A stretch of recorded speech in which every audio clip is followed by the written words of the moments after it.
All right, welcome to MS Office Hours. It's April the 9th. I'm Dwayne. There's James. We have a Hi, James. special last second news presentation for you from TJ, the Lord of LTI. Is that your job title now? We're Sure, gonna go with that. that's totally fine. So thanks. So I'm TJ Varing. So I work on the education product team, and I am the product owner for the LTI integrations with LMS systems out there that a lot of folks are using. So Canvas, Blackboard, Schoology, D2L, Moodle, all the fun ones, and a whole bunch of others. We just onboarded a few new ones, including we're in preview with School Tool out in Australia. Anyway. We have in last year, I'll say probably 6 months prior here, we previewed and GA'd a new LTI tool called the Microsoft 365 LTI. That was a blog announce we did in September for the GA, and we had it in preview for most of the summer with a number of customers. Landed real well. A lot of folks moved over. There was kind of a emergency and panic moment with that one because the reason I took ownership of it and we built it quickly and shipped it was because some Teams LTIs, the Teams meetings and Teams classes LTIs were retiring. So those retired last September, right after back to school, Northern Hemisphere. And we had those experiences replaced and backwards compatible in the new LTI. So that was all good.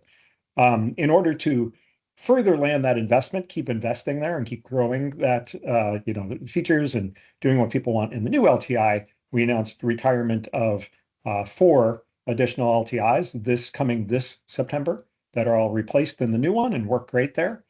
So we're trying to encourage people to move over there as soon as possible, summer semester at the latest, so you're ready to move whole hog over, by next August or September when fall semester starts, and those tools will retire September 17th. And those tools are the classic Microsoft OneDrive LTI, the Microsoft Reflect LTI, the Microsoft Teams Assignments LTI, and the OneNote class notebooks LTI 1.1.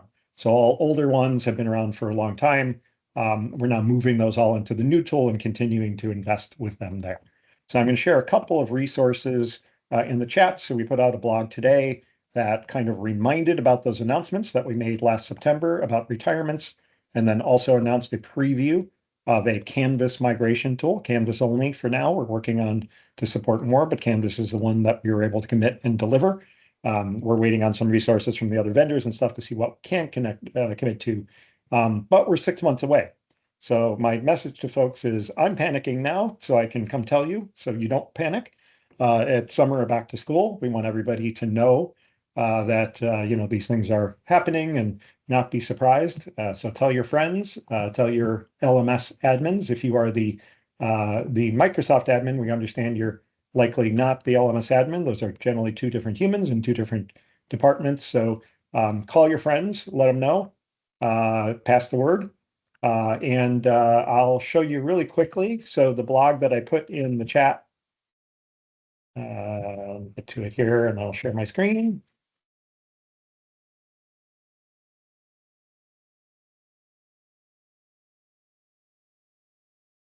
All righty. Oop. And I apologize. I think I misspelled something in that link. I will get back to it in just a second.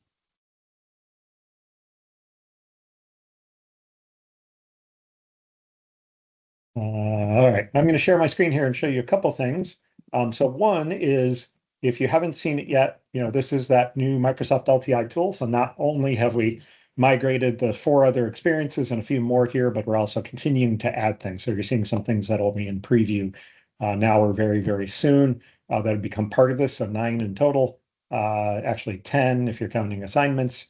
And this thing now gives you one tool to deploy and maintain in Canvas. It gives you admin settings across these different tools to turn them on and off, like you used to be able to do in Canvas, but managing 9, 10 separate integrations is a thing of the past. We're going to give you one to manage and full control within that for your organization. You can decide what teachers see and can turn on and off. Those teachers can decide what they turn on and off in courses if you let them. And all of these tools from being here they're not just here. They're not just really, really expensive bookmarks I built. They are tools that roster directly off the LMS roster. They also, some of them do direct rostering. Some of them have things that are tagged to display only here. So meetings is a great example of that, where if you come into meetings, only the meetings from English 103 hang out here. Only the team to join from English 103 hangs out here. Only the class notebook from English 103 hangs out here. You get the idea, and they're all rostered and kept up to date with your students in the course. So the LMS becomes the front door, and there's just no ambiguity or no doubt what tool to get into. The migration routine that we announced in the blog, that I will reshare the correct link in a moment, is this one here. So for Canvas, again, Canvas only for right now, you can come into an experience where you can run the migration. I'll just log in to show you what this looks like very quickly. So it's all SSO. Don't actually have to log in, just click which account. I can authorize the tool to run in Canvas to scan my entire course. It's going to scan across my entire course and tell me if I have anything to migrate. I'm guessing I already migrated this one, but if it did find anything, so it's telling me here it's all set, I can click that, refresh a million times to make myself feel good about that. But for each of my courses, this shows up in the home, this shows up in settings, right where teachers are copying courses or go to initialize their new one. They click the tool, it'll scan across things, it'll say, here are the things to migrate, check, check, check, automatically check it, migrate, it'll move everything they told us to, and then those links will work from now on in. So just a tool to grab the old Microsoft OneDrive links that are scattered around courses and move them to the new tool. And again, this migration must be done before the old tool retires. So the migration retires with the old tool because it uses database and services from that tool. So before September the 17th, hopefully by September semester, you're letting all of your LMS admins know, and they are migrating. We have instructions for each tool. I can find that blog here now.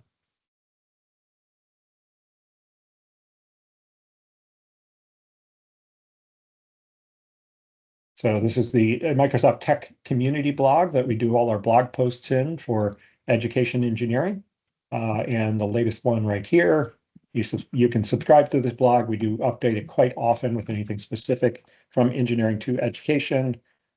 There's the link to that sucker. I'll delete the bad one from further up. Apologies for that. And in that blog, you will find all the dates repeated that I mentioned. So don't worry about remembering what I talked through quickly here. There is details on how to get and install that Canvas migration tool. Clearly spelled out dates here, references to the other blogs. There was a message center post as well that you can reflect on or share last September. And then there are individual instructions for the other tools. The OneDrive tool is the most intensive because of all those individual links that can be scattered about courses. The other ones like OneNote and other things have easy copies from semester to semester that users are used to doing. So as long as you install the new tool, they should be very comfortable with copying their notebook into a new one, for instance. Assignments can be copied, reflects can be copied, I believe, or usually recreated because they're just delivered and then closed. And there's a bunch of ways here to stay connected, show you how to subscribe to the blog, our Education Insiders program, which is an MDA program to bring you into the inner loop with engineering and share future roadmap and other things, our LTI office hours, which you're welcome to attend. I always tell the LMS admins to bring their IT friends and vice versa, because this is a collaboration together. When you're managing files and OneNotes and Teams and everything that are one-to-one with a Canvas course, that is a teamwork thing between your LMS administrator and Microsoft admins to keep control over all those assets and your archives and your retention policies for course materials. That's it for me.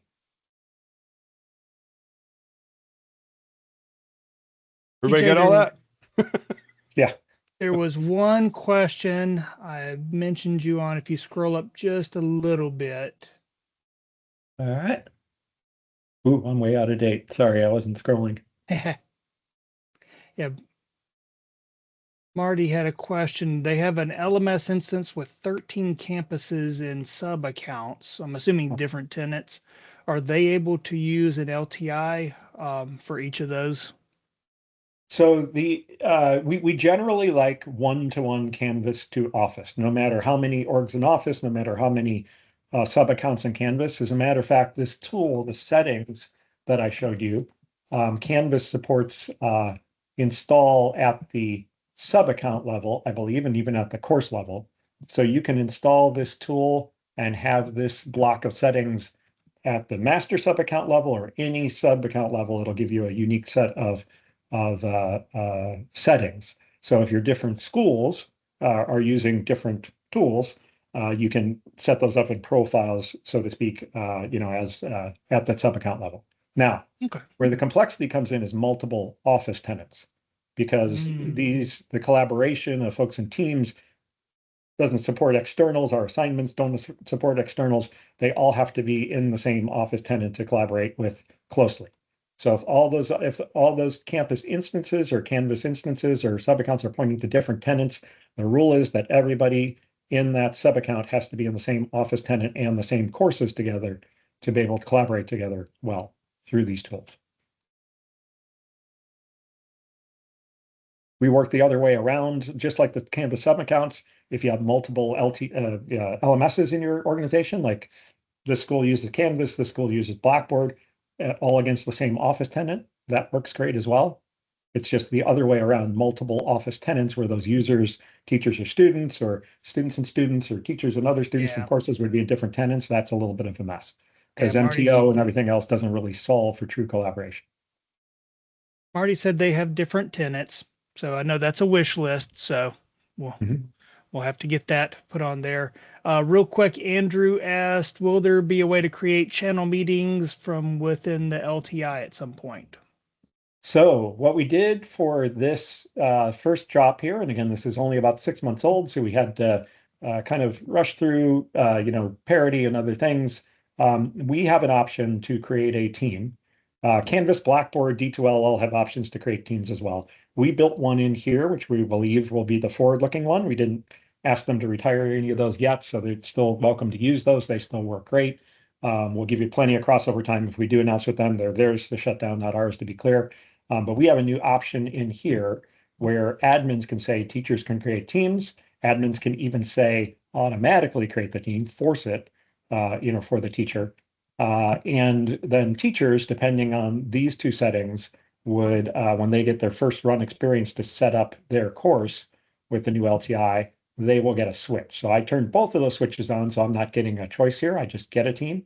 That is something Canvas and Blackboard and D2L couldn't do, or actually Canvas and Blackboard couldn't do, D2L could. So we kind of gave a feature already, to everybody in those older team create things. And we're looking for, that's a major ask we have in our backlog. So I imagine within the next couple of quarters, we'll be able to get to the work to do either a team per section or group, a channel per section or group, maybe even a private channel per section or group. All those things have limits and other things we have to look at, but we're hoping to get to that in the near future. Very cool. All right, Andy Moon, you have your hand up. I do. I think I asked this a couple of weeks ago. I'm trying to get pushed through the NDA signature, which stalled a couple of years ago for us, so that we can actually get into the EDU insiders. But I don't know where the updated copy of that NDA is, so I can provide it to my leadership. Is that something that y'all can find and?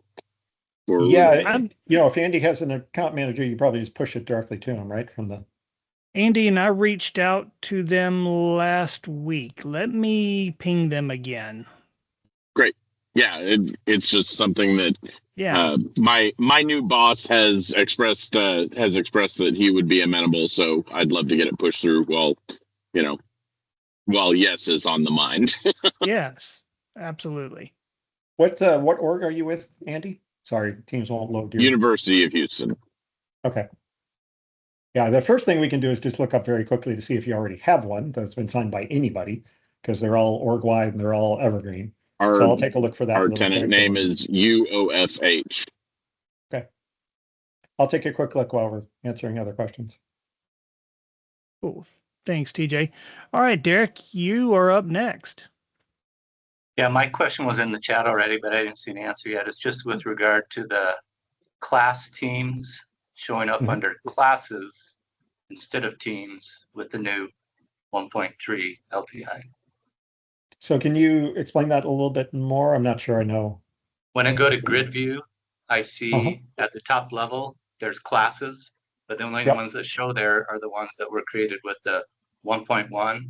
All the ones that are creating with the 1.3 are all falling under teams submenu instead of the classes submenu.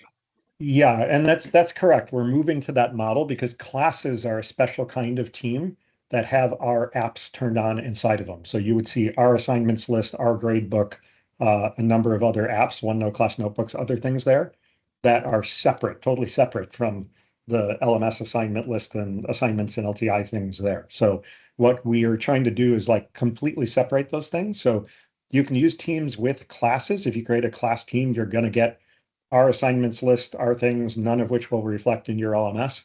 If you create a team that's one-to-one with your LMS, you're going to get a regular team that doesn't have all that extra distracting things in it. Does that make sense? Yeah, is that by chance written up somewhere that I can restate to the people who asked the question of me? Or I can Yeah, there whatever. is. I'm going to point you to our regular docs here. Hang on. This is linked in the blog several times, but I'll send you a direct link to it. There's let me find the section for it.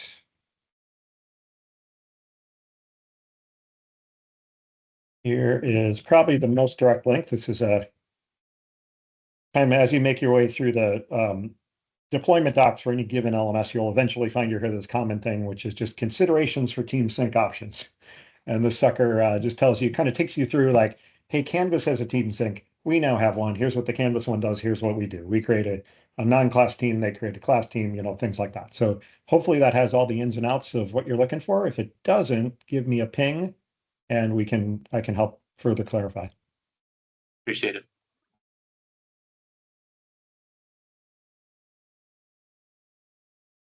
Thank you, sir. Appreciate it. Big news. Hopefully everybody feels better about hearing it early.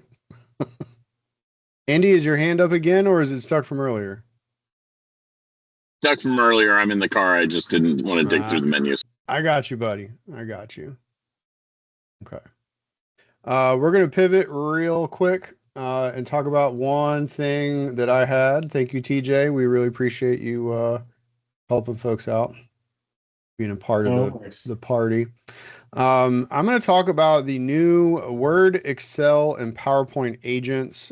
These are pretty darn important because if you all remember, the Word, Excel, and PowerPoint and OneNote applications will no longer see a Copilot icon on the ribbon for basic users. There is no change happening for licensed users. For users without a Copilot license, Copilot Chat Basic, they will see basically this, which I have mocked up with my friend Beverly here. They will see it missing on the ribbon. So when I go into a file, there's no Copilot button. This is what it will look like on April 15th for all of these applications. It will remain in Outlook. So there is no change occurring with Outlook. A very good replacement for these options, and arguably, and I will take the challenge, this is better, in my opinion, are the Word, Excel, and PowerPoint agents. These are Anthropic-powered agents that your users will have access to. They should have access to them right now. I have a lot of customers I've worked with that we've gone through and we found them, and we've even deployed them, which is what I'm going to tell you should do. The way that a user would find the agent, however, in a stock environment with no changes, is they actually have to go search all agents and either type in Word, click it, and then click add, and then they would have to do this for the Excel agent and for the PowerPoint agent. If they do not do that, then there is nothing in the UI that tells them that those agents are present and that they can now use them. And I would consider this to be a part of the transition on April 15th from Word, Excel, PowerPoint inside of Office, or I'm sorry, Copilot inside of those apps, to now talking to them via an agent. So here's what I'm going to show you it would look like for a user who had installed them. So if I go over to Beverly, look at where they are. They're already here on the ribbon. They are also nested in this nice little compose box in the plus menu of Copilot. And I can also tag them. Tagging is pretty interesting because tagging is a new skill, I think, for agents. It's normal for us with tagging people in collaborative scenarios, but now we're collaborating with agents and passing off a task to that agent all in the same chat. So you could start a conversation with Copilot. You could ask it to create a summary of a presentation. So create an executive summary of bacon is amazing, and that's going to create a summary for me. Well, if I want to turn that summary into a Word document, I will have a better output using the word agent. So I can tag the word agent into that process. Now, how do you make this happen? How do you do this for your users to reduce friction? Well, as an admin, you would go into your admin center and go to all agents. You would search for the word agent. You would click on the word agent and you would click install, and that would deploy the agent. That is what will make it show up here, or at least be pre-installed. To make it show up at the top, however, you would actually have to pin that agent. So you'll see manage pinned agents. You determine the order that they show up in, and that will put them on the left rail, if you will, like that's Teams terminology, of the Copilot application. It does not prevent the user from pinning their own. As you can see, Beverly has several other ones pinned in her list that are available to her, and she can pin more. But this makes them show up. This is going to increase visibility of these agents and help with that transition from doing it in the application to doing it in one place. This is the other part of that change, is all of your users now, the Copilot basic users, are going to operate in the Copilot app or Outlook. That's pretty much it. And I think that's nice. That's a very streamlined approach here. So let me demonstrate the tagging in the Word agent. I could say, yo, Word. Now I've tagged it. I'm talking to Word. You can see here, it says Word is responding. And now I could say, turn this into an exec briefing document. So I'm not going to prompt real hard. I'm just going to kick it off so that we can see the process of what will happen. So what's going on here is we've pivoted not just to a new agent, but to another model. So you don't pick the model in this case. These are Anthropic powered out of the box. That's how they work. It's going to present me with a little wizard. I'm going to answer some of the questions, and then it's going to proceed to create that artifact for me. Your users prior to this didn't have PowerPoint creation capabilities of this level. So Copilot and PowerPoint didn't actually create a PowerPoint if you were a Copilot chat user. It just answered questions about the PowerPoint. I will be able to take this Word document that I create and actually spit it out as a high fidelity presentation, which I will try to do in the next 4 minutes. We'll see how that goes. So this is an upgrade from that perspective. Like, these are new capabilities. When you do this with Excel, it's not just, hey, put some numbers on a spreadsheet so that it looks cool. It's actually going to write formulas. It's going to create charts and graphs. And I'm going to ask Joe to drop some screenshots in the chats of ones that he's done. I've presented with him twice this week. And I know he's got some slick PowerPoints and Excel dashboards. So it's going to write the formulas for you, not just create numbers and a workbook. It's interactive. So once it creates for you, you stay in the chat and you can provide updates. Hey, insert a slide for me. I want a new slide 5, or update the colors of the presentation to match my university's branding. You could point it at your branding website, or you could drop in the hex codes. Or Joe and I actually just said, you know what, just go make it look like this university. I didn't give it anything, and it went to the web and it found their branding portal and it extracted the colors and it applied those colors to the presentation. So it's iterative. conversational, going back and forth to get your thing created. Once it's been created, it drops it in your OneDrive and you open it up and you can take over. So I could open this up in Word once the final product is here. I could open it up in Word and do my own edits manually if I wanted to.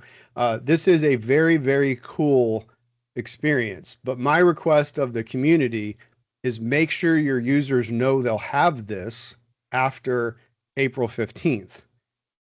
Go do some change control. Check with your people about, hey, can we do this? Can we deploy these? Can we pin these? Can we make sure people know that these are there and that they have this ability, they have this capability, so that they are aware of the change. So that is my request to all of you. I will hang out while this finishes creating, and let me look over some of the questions. There is not an agent for OneNote, and there is Power BI is a whole different beast when it comes to Copilot. And when this change happens, A5 users will have access to it, or is this a M365 Copilot only type of feature? These agents are available to everybody. Okay, that's okay. Yeah, these agents are available to everybody. The change that's happening on April 15th will have no effect on people with an M365 Copilot license.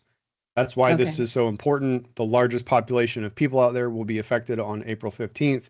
And if they're using Copilot in the applications, you should give them the replacement and make it easy for them to find it.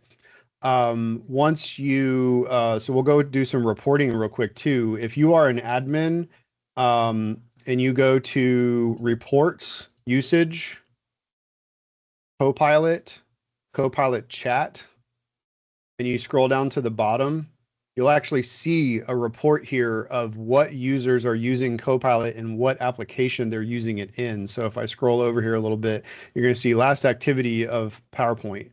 Export this and reach out to those people and let them know, like, hey, FYI, your cheese is being moved. It has been pinned to the left rail now of your Copilot app because our admins did you a solid and made it easy for you to find. The stuff that you were doing over there, you'll now need to do over here. You can do targeted communication here instead of like broadcasting spam, not spam, you know what I mean?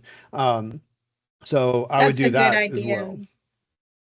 Yeah, here's my document being generated. I get to watch it as it writes it, which is pretty cool. So it's not done. It's still loading it.